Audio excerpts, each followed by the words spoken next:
Hi everyone, my name's Anne Marie. Welcome to this card making project. In this project we're going to be making a card using items from Anna Griffin's Floral Impressions Kit. And what I'm doing is I'm starting with one of the card bases that's included in the kit. And when you see them, on the back of the cards they've actually got a little box where you can add your own name when you've finished making your card. So I've already done that. So I'm just making sure that it's a nice sharp fold on the top of the card. And I'm taking a few items from the kit, and as I go along I'll show you what I've done with them. Anything that I use I shall put in the description box below, and then if there's any links that I can add for you to go directly to where you can get more details for the product or even purchase it, I'll include those as well. So what I've done is I've taken a few of the items from the kit and I've just slightly adapted them. So the first thing that I've taken is one of the panels that you get as one of the layers that you can add to your cards.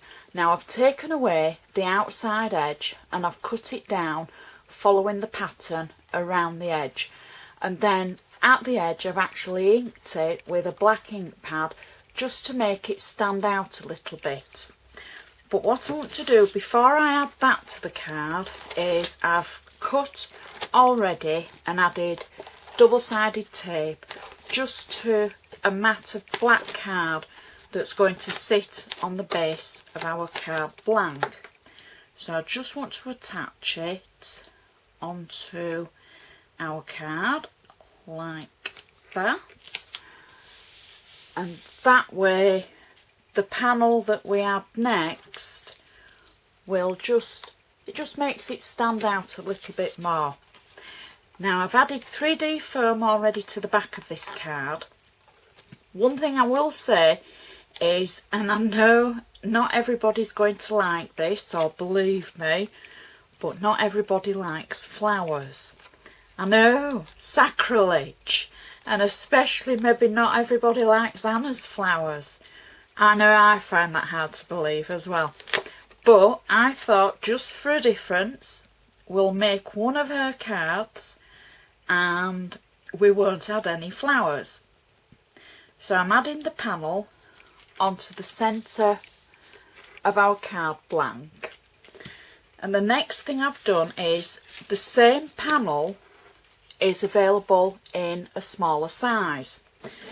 Now in the kit you actually get the full panel, and I've cut it down around the edges, and I've also taken the centre out.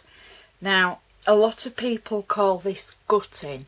I personally don't like that expression, so let's call it being economical with your purchase. So I've taken the centre out, and again I've cut around the pattern. I don't know if you can see that. So I've taken the firm edge away, I've cut into the pattern, and then I've inked the edges with a black ink pad, again making them stand out. But before we add the panel to the card, I've got another layer of black card that I want to add.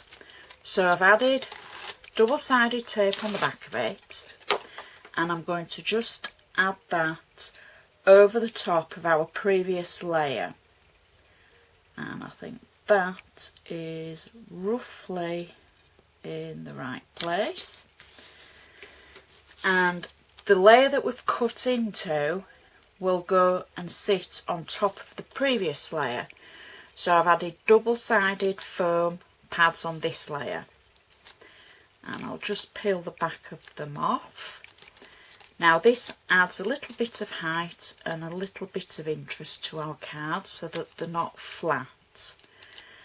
And then if I pop that just on the black card so it's sitting roughly central like that, so you can just see the black between the edges of the cut pattern, but it's not too in your face with it being black.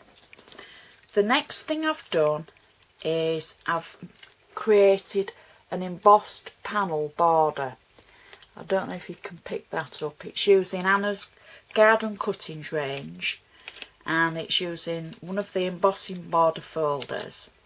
I've simply taken the black card through my embossing machine with the folder, and I did use a strip of wax paper with it as well, just so that it gave it a nice finish really, because sometimes the wax paper can make your card a little bit shiny, and I like that. So I'll pop that across the middle like that. And next what I've done is I've got a black panel again on 3D foam, and if you remember where I cut the centre out of the previous layer, I've got the centre, and I'm just going to mat that onto the layer of black card like so, and I've put that on 3D foam, so all this will go on top of the embossed border and the other layers that we've got on our card. And we'll pop that in the centre, so that covers the hole that we made in our previous layer there, and then nobody would ever know. The last thing I've got from the kit is a sentiment that's already on foam in the kit, and I'm literally just going to place that in the centre of our card like that. That was on flat double-sided tape. The last thing for our card is I've made a bow, and I've added one of my own embellishments to the centre, and I'm just going to add some glue dots to the back of the bow just so that it'll attach to our card, and this way it'll finish it off nicely. Sometimes you might want to add glue to the back of your bow if you're wanting a very permanent fix, but because I want to show you the finished result, I'm going to just add the glue dots. I'm going to add the bow roughly there, just above our sentiment, and that finishes our card off absolutely perfectly. So if you've got any questions or any comments, please don't hesitate to ask or add your comments below. If you've enjoyed this, please give me the thumbs up. If you'd like to subscribe to my channel for more projects, please do so. And I'd like to thank you so much for watching, and I'll see you next time. Yet again, I've made the mistake of finishing off before we've just finished comparing the size of our card, because I know you like to see the size of it. Well, this was a 7x5 on our comparison scale, so it's just smaller than the A5, as you can see, and it's just a little bit bigger than the A6. This was Anna's standard 7x5 size of card. So again, thank you very much for watching and putting up with me and my mistakes. See you next time.